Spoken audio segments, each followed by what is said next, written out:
Baik, ya. Selamat pagi jemaat sekalian dan juga yang ada di rumah. Ya, selamat pagi. Kita akan pagi hari ini merenungkan firman Tuhan. Mari kita membuka di dalam Injil Yohanes pasal 20. Setelah hari Rabu kemarin kita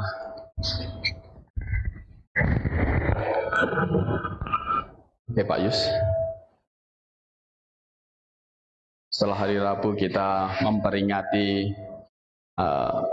kematian Tuhan Yesus, karena dia berkata bahwa seperti Yunus 3 hari 3 malam di rahim bumi, demikian anak manusia akan tinggal seperti Yunus tinggal di perut ikan 3 hari 3 malam, dan demikian anak manusia 3 hari 3 malam di rahim bumi. Yohanes pasal 20, saya akan membaca bagian firman Tuhan dari ayat 1 sampai dengan 10. Ya, silahkan jemaat membuka Alkitabnya dan mengikutinya. Yohanes pasal 20 ayat pertama sampai dengan ayat yang ke-10. Pada hari pertama minggu itu, pagi-pagi benar, ketika hari masih gelap, pergilah Maria Magdalena ke kubur itu, dan ia melihat bahwa batu telah diambil dari kubur. Ia berlari-lari mendapatkan Simon Petrus dan murid yang lain yang dikasihi Yesus, dan berkata kepada mereka, "Tuhan, telah diambil orang dari kuburnya, dan kami tidak tahu di mana ia diletakkan." Maka berangkatlah Petrus dan murid yang lain itu ke kubur. Keduanya berlari bersama-sama, tetapi murid yang lain itu berlari lebih cepat daripada Petrus, sehingga lebih dahulu sampai ke kubur. Ia menjenguk ke dalam dan melihat kain kapan terletak di tanah, akan tetapi ia tidak masuk ke dalam. Maka datanglah Simon Petrus juga menyusul dia dan masuk ke dalam kubur itu. Ia melihat kain kapan terletak di tanah, sedang kain peluh yang tadinya ada di kepala Yesus tidak terletak dekat kain kapan itu, tetapi agak di samping di tempat yang lain dan sudah tergulung. Maka masuklah juga murid yang lain yang lebih dahulu sampai di kubur itu, dan ia melihatnya dan percaya, sebab selama itu mereka belum mengerti isi kitab suci yang mengatakan bahwa ia harus bangkit dari antara orang mati. Lalu pulanglah kedua murid itu ke rumahnya. Saya membaca ulang ayat yang ke-8. Maka masuklah juga murid yang lain yang lebih dahulu sampai di kubur itu, dan ia melihatnya dan percaya. Kita berdoa. Bapa di dalam surga, terima kasih Tuhan. Kami tahu firman-Mu tidak mungkin salah. Engkau yang berkata seperti Yunus tinggal di perut ikan 3 hari 3 malam. Demikian anak manusia akan tinggal di rahim bumi 3 hari 3 malam. Dan Tuhan, kami tahu di permulaan hari pertama, hari Minggu, Engkau bangkit. Murid-murid melihat kubur itu kosong. Engkau tidak ada di sana.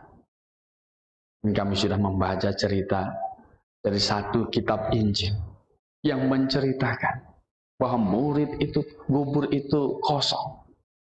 Murid-murid datang untuk ke sana, tapi tidak melihat Engkau.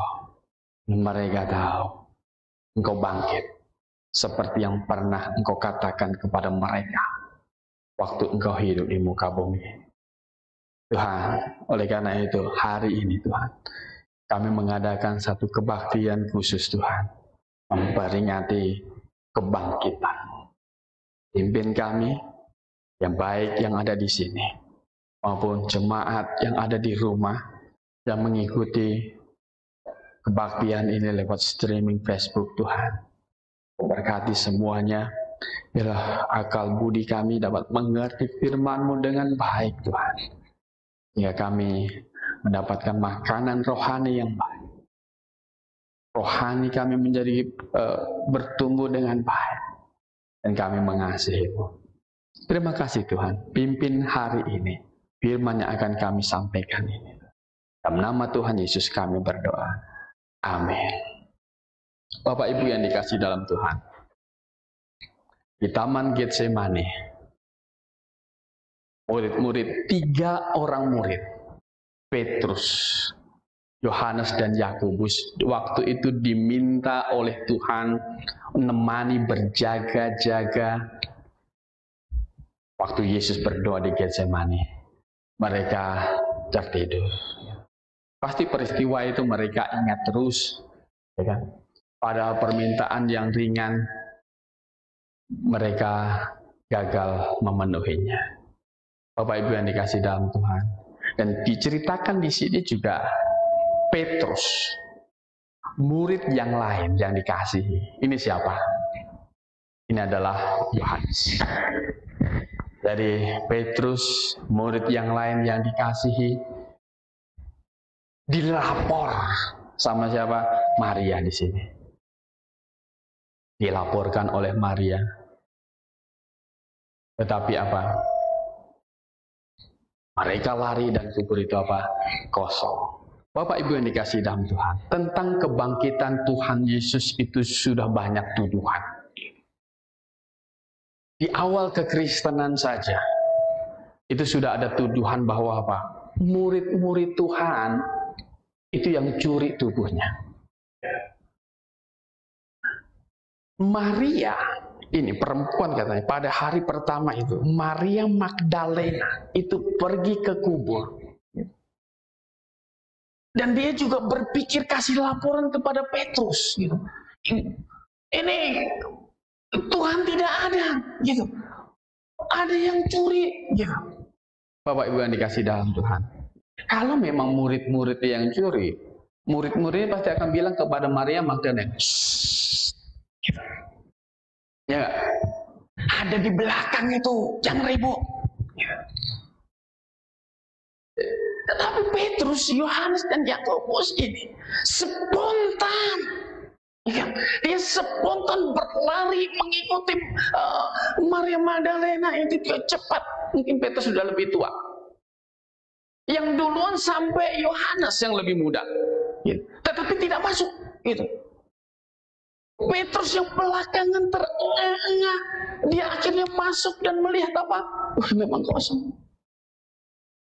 Dan akhirnya murid yang lain, dia ikut masuk dan melihat. Dan catatan Alkitab tadi kita baca, ia melihatnya dan percaya. Ia melihatnya dan percaya. Bapak Ibu yang dikasih dalam Tuhan, ada banyak dusta.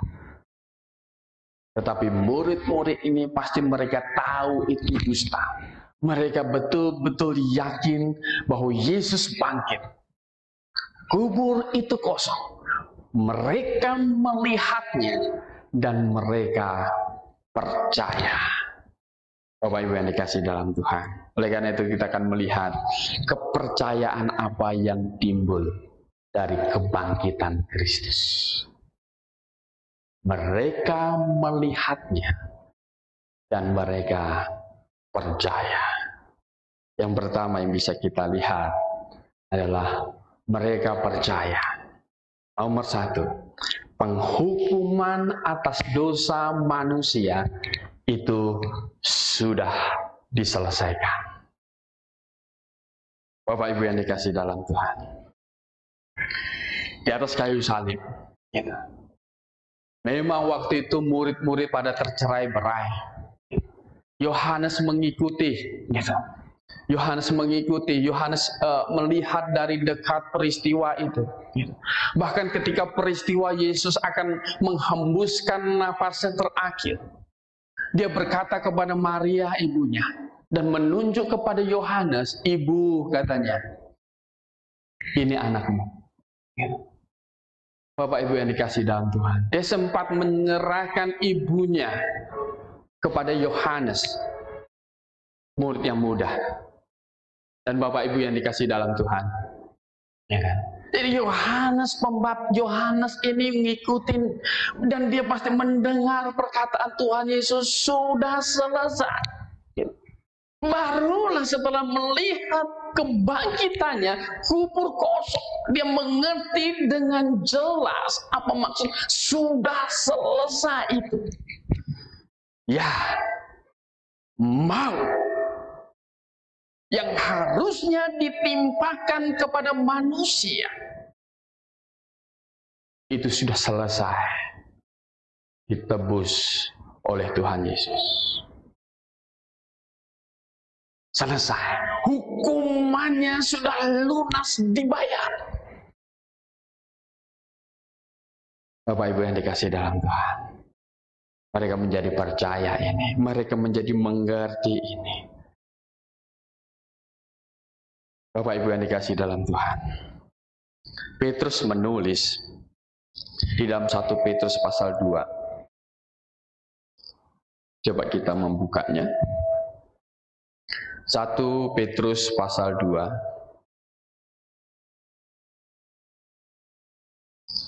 Saya akan membaca bagi jemaat.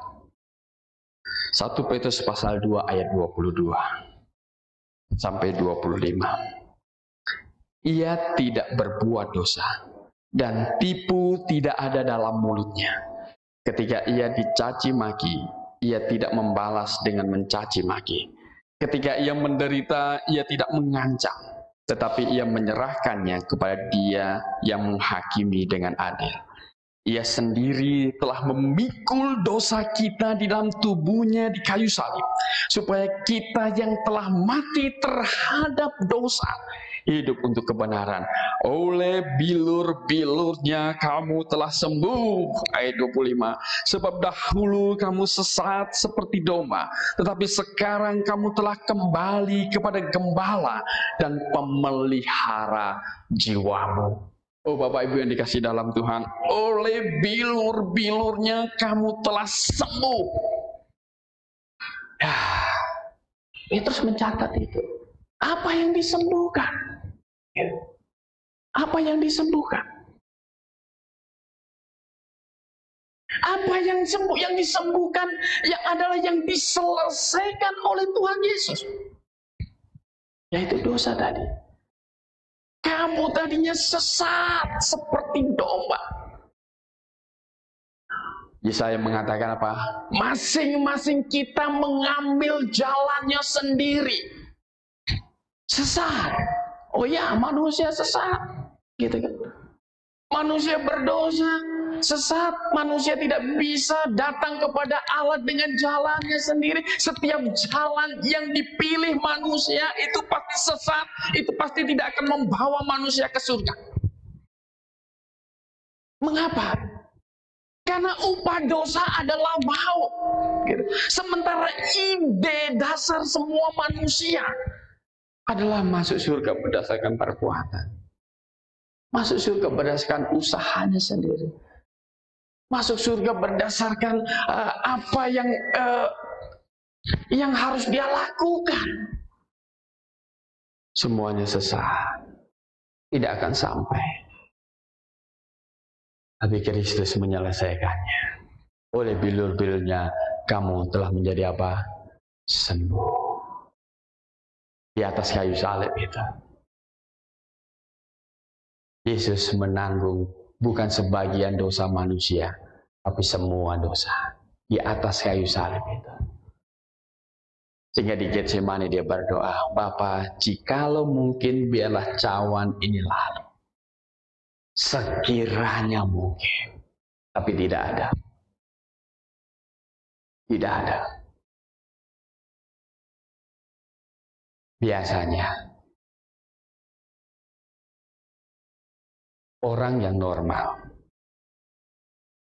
Ada bahaya di depan, dia akan menghindar, betul tidak? Dia akan menghindar. Tuhan Yesus tahu nggak dia akan dimahkotai duri? Oh tahu. Dan ada yang mengulas tentang mahkota duri ini. Itu ada satu pohon apa di Yerusalem begitu. Itu bukan hanya durinya tajam, tetapi durinya juga beracun.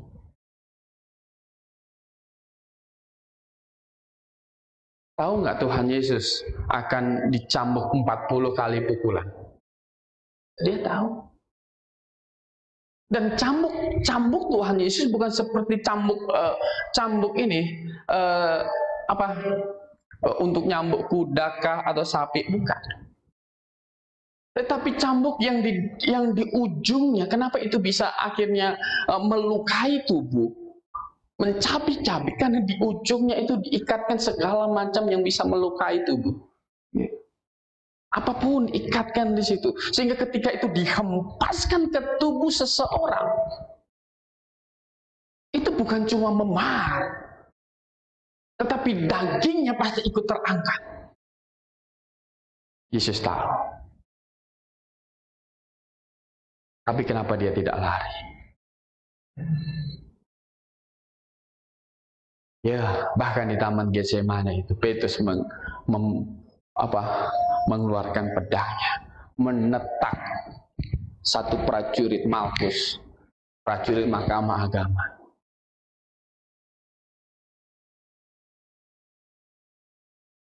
Tuhan bilang, sarungkan itu. Kamu kira aku tidak bisa memanggil sepasukan malaikat? Jangankan sepasukan malaikat. Kira-kira satu malaikat cukup nggak untuk habisin mereka semua? Hah? Gimana?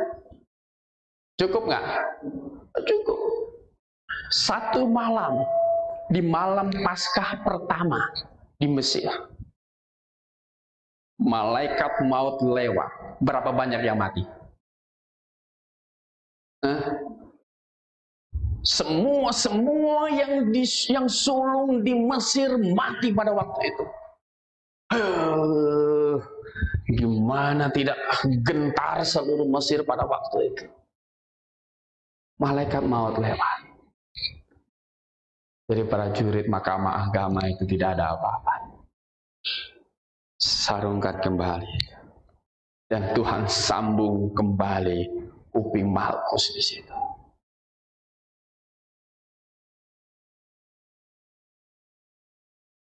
Dia harus menderita. Oleh bilur-bilurnya, kamu menjadi apa? Sembuh. Bapak Ibu yang dikasih dalam Tuhan. Sudahkah kita disembuhkan? Sudahkah dosa kita diselesaikan pada diri Tuhan Yesus? Sudahkah kita meyakinkan diri kita bahwa kita sudah diselamatkan, bahwa segala dosa kita sudah ikut ditanggung Yesus di atas kayu salib? Sudah selesai. Bapak Ibu yang dikasih dalam Tuhan, hari ini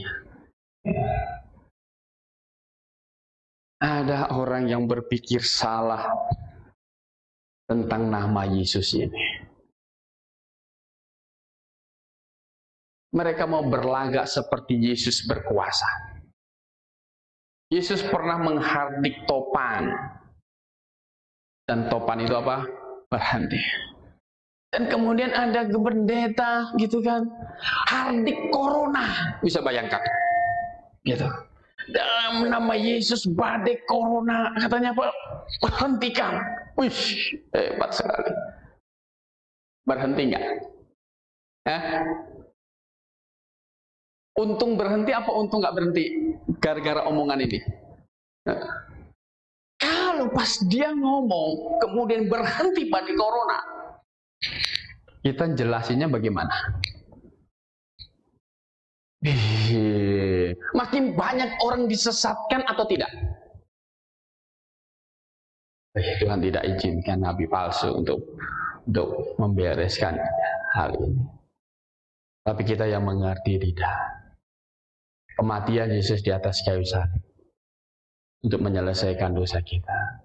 Oleh bilur-bilurnya kita menjadi sembuh. Ya. Kita bisa sakit, oh bisa.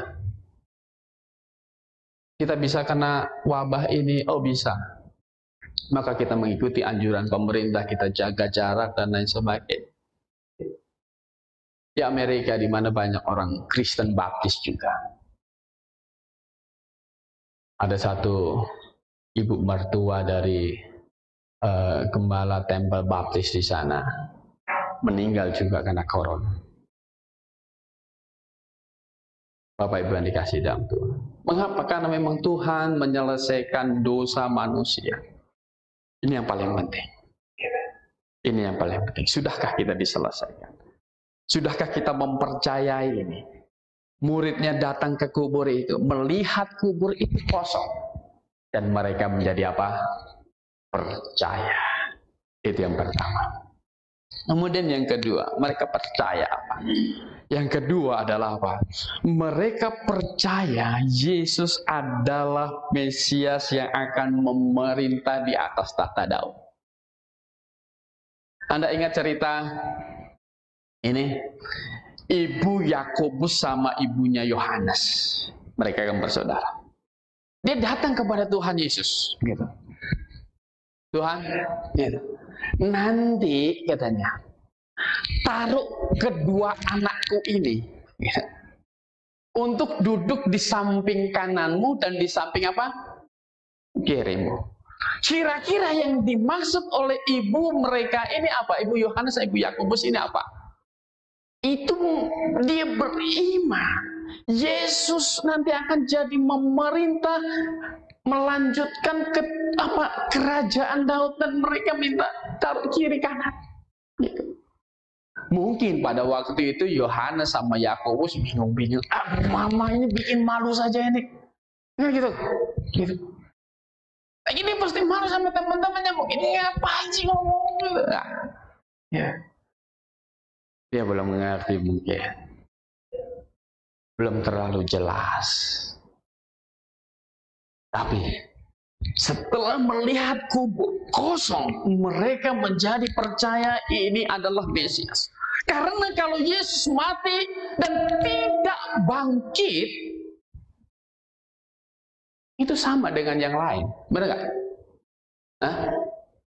Kalau dia mati, tetapi dia tidak bangkit, itu sama dengan Abraham juga mati, dia tidak bangkit. Sama. Sama dengan Daud sendiri, dia mati juga tidak bangkit.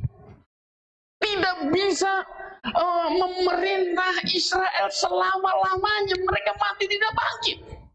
Tetapi ini dia, Yesus, yang dia berkata, robohkan bait Allah ini dalam 3 hari, aku akan membangunnya. Yang dimaksudkan adalah dirinya sendiri. Dia akan mati, dalam 3 hari dia akan bangkit kembali. Karena dia adalah keturunan Daud yang akan memerintah atas Israel nanti. Kapan? Di dalam kerajaan 1000 tahunan. Oh Bapak Ibu yang dikasih dalam Tuhan.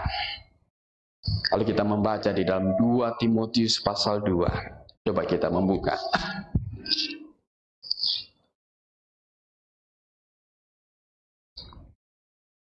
Kita membaca bersama-sama ayat 12. 2 Timotius pasal 2 ayat 12.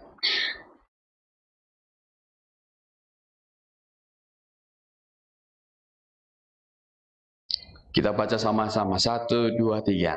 Jika kita bertekun, kita pun akan ikut memerintah dengan dia.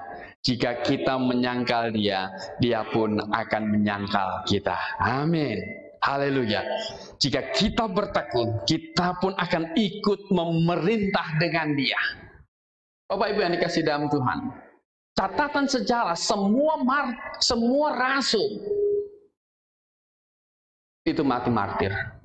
Hanya satu Rasul Yohanes saja, penulis kitab Wahyu, dia dibuang di Pulau Patmos. Dan menurut cerita, dia digoreng di dalam minyak panas, tapi dia tidak mati, maka dia diasingkan. Tapi yang lain, Petrus sendiri, menurut catatan, dia akhirnya disalibkan di Roma. Dan karena dia merasa tidak layak disalib seperti Tuhan Yesus, maka dia minta disalib secara terbalik saja. Dari kepalanya di bawah. Bapak Ibu yang dikasih dalam Tuhan. Kenapa demikian? Kenapa mereka mau bertekun? Kenapa mereka begitu gigih? Karena janji ini. Ikut memerintah dengan apa?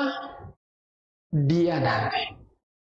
Seperti iman dari ibu Yakobus dan Yohanes. Tuhan, kalau engkau nanti datang jadi raja, taruh ini kedua anakku dan kiri dan kanan.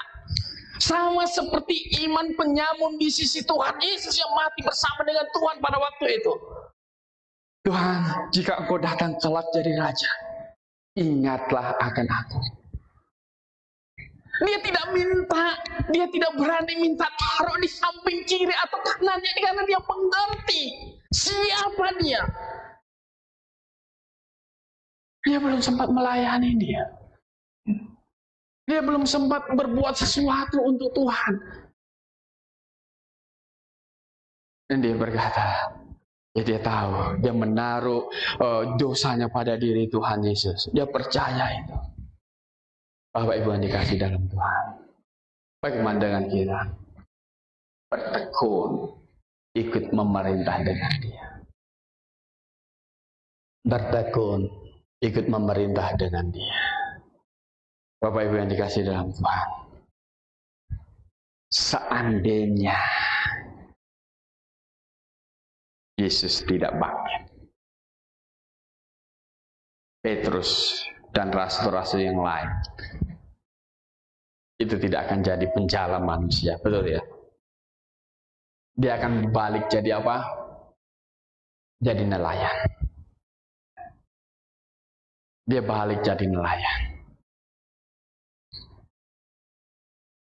Memang Tuhan Yesus akhirnya perlu waktu 40 hari untuk membuktikan dia apa? Dia bangkit. Gitu. Perlu 40 hari membuktikan dia bangkit. Kenapa? Karena murid-muridnya ini sudah tercerai-berai semua, dia sedih semua. Gitu. Ada 2 murid yang jalan ke Emmaus, gitu kan? Mereka bincang-bincang dengan Tuhan Yesus, gitu kan? Mereka ngomong-ngomong, dia menganggap bahwa Tuhan Yesus itu orang asing yang tidak tahu apa yang terjadi di Yerusalem. Gitu. Dia murid-murid ini pasti ngomong tentang kesedihan mereka, tentang mereka ditinggal oleh Tuhan. Tuhan mereka disalibkan dan lain sebagainya. Baru setelah mereka makan bersama dengan Tuhan Yesus, Tuhan Yesus angkat roti.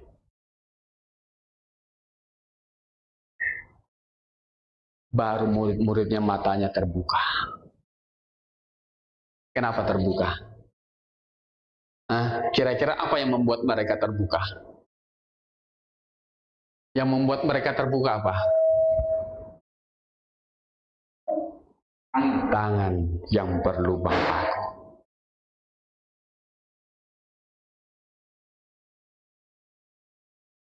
Ini dia Tuhan yang bangkit. Mereka balik ke Yerusalem. Oh Bapak Ibu yang dikasih dalam Tuhan. Thomas, ya kan?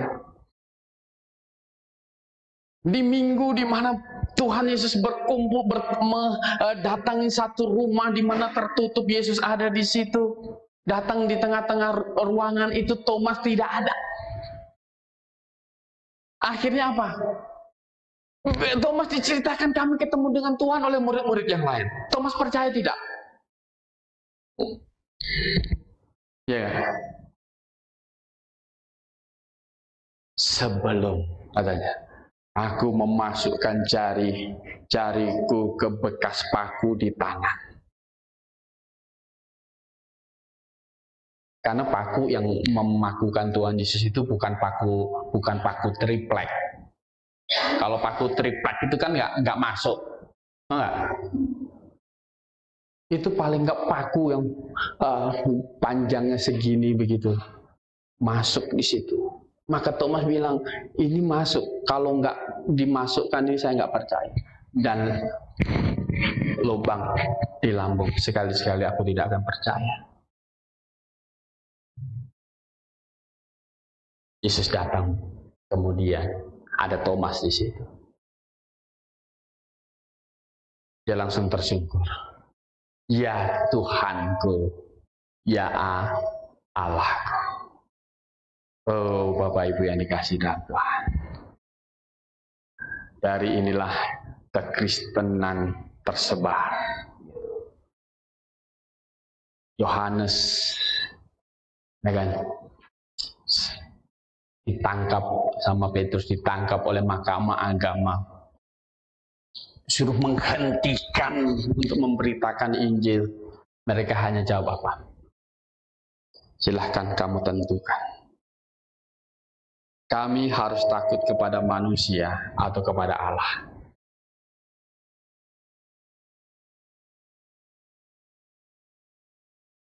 Mereka melepaskannya. Oh Bapak Ibu yang dikasihi dalam Tuhan, seandainya tidak bangkit, mereka akan kembali menjadi nelayan. Tetapi tidak. Mereka melihatnya dan mereka percaya. Bapak Ibu yang dikasihi dalam Tuhan, demikian juga kita. Apakah kita percaya ini, bahwa dia Yesus, dia akan memerintah atas Israel, dan siapapun yang percaya kepadanya nanti, ketika dia datang kembali ikut memerintah, akan ikut memerintah. Kita akan diangkat terlebih dahulu, kemudian akan ikut turun bersama dengan dia memerintah selama 1000 tahun. Oleh karena itu, bertekun akan ikut memerintah hari ini. Dalam kondisi apapun, kita bertekun. Kita usahakan untuk tetap memberitakan Injil. Kita usahakan untuk tetap menceritakan bahwa bagaimana dosa manusia diselesaikan. Bagi jemaat yang awal-awal itu pasti tahu, dulu Pak Suhento pernah mencetak satu traktat, 5 langkah masuk surga. Itu sudah habis. Dan kemudian sekarang dicetak lagi traktat 5 langkah masuk surga. Kalau jemaat ingin mendapatkannya, bisa hubungi kita. Anda ketemu orang bisa bagi ini, 5 langkah masuk surga. Judul traktat itu bisa dibagi. Kita bertekun karena Yesus bangkit. Seandainya tidak bangkit, maka ya lebih baik kita nggak usah ada jemaat. Benar tidak? Hah? Seandainya tidak bangkit, tidak usah ada jemaat. Tetapi tidak. Mereka melihatnya dan mereka apa? Percaya. Harusnya kita juga demikian. Percaya. Ikut memerintah dengan dia. Kemudian Bapak Ibu yang dikasihi dalam Tuhan, yang ketiga. Apa yang, keyakinan apa, kepercayaan apa yang timbul dari kebangkitan Kristus? Yang ketiga adalah apa? Setiap orang yang tidak menerimanya akan dihukum di dalam lautan api.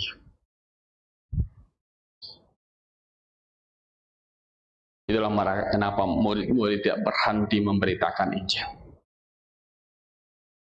Karena mereka percaya ini, Yesus mati, Yesus dikubur, dan Yesus bangkit, dosa manusia sudah diselesaikan. Dan siapapun yang tidak menerimanya akan dihukum di dalam lautan api. Mengapa? Karena dia menolak pengampunan yang diberikan oleh Tuhan Yesus. Karena dia menyia-nyiakan pengorbanan Yesus di atas kayu salib. Saya katakan setiap orang, siapa saja. Kenapa demikian?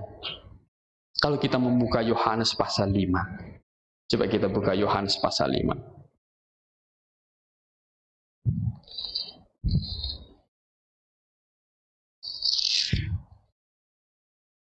Yohanes pasal 5 ayat 22 saya akan membaca. Bapa tidak menghakimi siapapun, melainkan telah menyerahkan penghakiman itu seluruhnya kepada siapa? Kepada anak. Anak ini siapa? Hah? Siapa? Yesus Kristus yang sudah mati, dikubur dan bangkit itu. Kemudian ayat 24, aku berkata kepadamu, sesungguhnya barang siapa mendengar perkataanku dan percaya kepada Dia yang mengutus aku, ia mempunyai hidup yang kekal dan tidak turut dihukum. Sebab ia sudah pindah dari dalam maut ke dalam apa? Hidup. Jadi barang siapa mendengar perkataanku dan percaya kepada Dia yang mengutus aku, ia mempunyai hidup yang kekal. Kalau yang nggak percaya bagaimana? Akan dihukum. Oh Bapak Ibu yang dikasih dalam Tuhan, Bapa tidak menghakimi siapapun katanya, melainkan telah menyerahkan penghakiman itu kepadaku. Yesus akan menjadi hakim. Semua penghakiman yang di dalam Alkitab, hakimnya adalah Tuhan Yesus.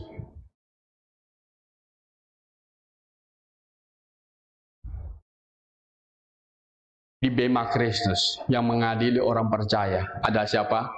Kristus. Ketika nanti Kristus turun menjelang kerajaan 1000 tahun, dia akan mengumpulkan manusia, sebelah kirinya domba, sebelah kirinya kambing, sebelah kanannya domba, di dalam pengadilan bangsa-bangsa. Siapa yang memisahkannya? Tuhan Yesus. Dan pengadilan terakhir nanti, tahta putih yang besar, pengadilnya adalah juga Yesus. Bapak Ibu yang dikasih dalam Tuhan, akan dibukakan semua kitab di pengadilan terakhir nanti. Dibukakan semua kitab. Dibuka juga kitab kehidupan. Kitab kehidupan ini apa? Kitab yang mencatat nama siapa yang percaya anak domba Allah. Siapa yang sudah dibersihkan oleh darah anak domba, namanya akan tercatat di situ. Bapak Ibu yang dikasih dalam Tuhan, Yesus Kristus tahu tidak siapa yang percaya dan siapa yang tidak. Gimana? Yesus Kristus tahu tidak siapa yang percaya dan siapa yang tidak. Siapa yang sudah bertobat dan siapa yang tidak. Tahu tidak? Tahu. Bahkan ketika dia memilih Yudas Iskariot saja, dia tahu siapa yang akan menyerahkan dia. Siapa yang mengkhianati dia. Dia tahu. Bapak Ibu yang kasih dalam Tuhan, siapapun yang tidak menerimanya, yang tidak percaya kepadanya, akan dilemparkan ke dalam lautan api. Oh ya, ya. Adam punya anak, ya, Kain dan Habel. Diajarnya sama tidak? Kain dan Habel diajar oleh Adam satu kebenaran yang sama tidak? Sama. Tapi Kain memilih jalan memberontak menghujat Allah. Habel tidak. Esau dan Yakub punya orang tua yang sama, Ishak. yang oleh bangsa Israel, Allah Yehova itu disebut sebagai Allah Abraham, Ishak, dan Yakub. Seorang yang saleh, seorang yang percaya kepada Tuhan. Tapi Esau, dia memilih jalannya sendiri. Esau memberontak. Dia menganggap rendah hak kesulungan itu. Dia menjualnya dengan semangkok kaca merah. Dan dia mau cari lagi. Alkitab berkata, dia tidak akan mendapatkannya lagi. Bapak Ibu yang dikasih dalam Tuhan. Nuh tercatat di dalam Alkitab. Dia adalah orang yang saleh. Seluruh bumi pada waktu itu dia saja. Ham memilih keputusan yang berbeda. Ham tidak mengikuti jejak ayahnya. Ham tidak menaruh hormat kepada bapaknya. Ham tidak menghargai pengajaran bapaknya. Ham mempermalukan bapaknya. Ham memilih jalan yang berbeda. Setiap orang yang tidak menerimanya, siapapun. Biarpun Anda dilahirkan sebagai orang Kristen, siapapun Anda, kalau tidak menerimanya, tidak percaya secara pribadi, akan dilemparkan ke dalam lautan api. Saya ingin jemaat membuka kitab Yehezkiel pasal 14.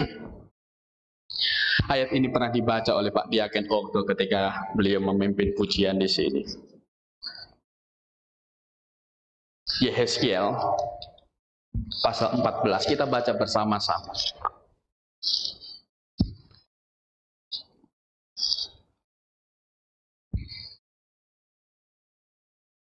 Di ayat yang ke-20.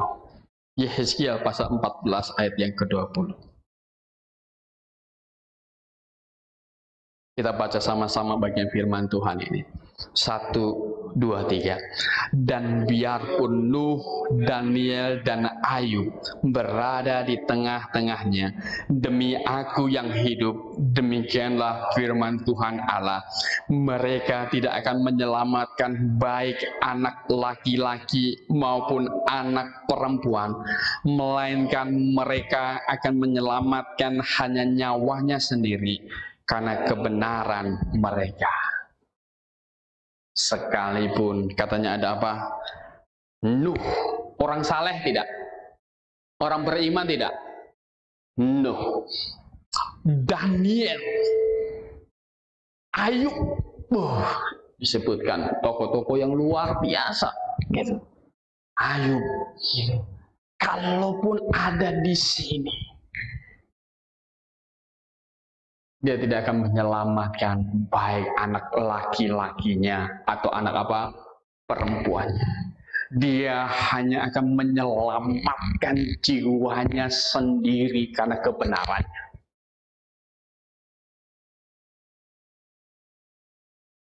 Mereka hanya menyelamatkan diri mereka sendiri. Bapak Ibu yang dikasih dalam Tuhan. Murid-murid melihat kubur itu kosong. Mereka melihatnya. Mereka menjadi percaya. Percaya apa? Yang menjadi hakim nanti adalah Mesias yang sudah bangkit ini. Siapapun yang tidak menerimanya